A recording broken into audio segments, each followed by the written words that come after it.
నమస్కారం. వార్తల్లోకి స్వాగతం. ఉత్తరప్రదేశ్లో తీవ్ర విషాదం చోటుచేసుకుంది. ఫీజు చెల్లించలేదనే కారణంతో పరీక్షకు అనుమతించకపోవడంతో ఓ విద్యార్థి ఆత్మహత్యకు పాల్పడి మృతి చెందాడు. ఈ ఘటన మధురలోని సయా ప్రభుత్వ పీజీ కళాశాల వద్ద జరిగింది. ఇంటర్మీడియట్ విద్యార్థి అయిన భరత్ పరీక్ష రాసేందుకు కళాశాలకు వెళ్లగా ఫీజు చెల్లింపులో జాప్యం కారణంగా అతడిని అడ్డుకున్నారు. దీంతో తీవ్ర మనస్తాపానికి గురైన భరత్ కళాశాల వెలుపల తనపై పెట్రోల్ పోసుకుని నిప్పు అంటించుకున్నాడు.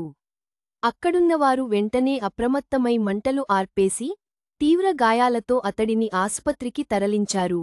అయితే చికిత్స పొందుతూ భరత్ మృతి చెందాడు. ఈ ఘటన స్థానికంగా తీవ్ర కలకలం రేపింది.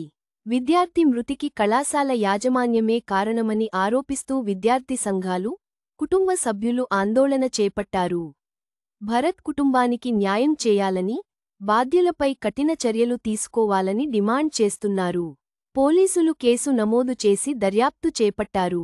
విద్యార్థుల భవిష్యత్తు విషయంలో విద్యాసంస్థలు మరింత మానవతా దృక్పథంతో వ్యవహరించాల్సిన అవసరాన్ని ఈ ఘటన మరోసారి గుర్తు చేస్తోంది.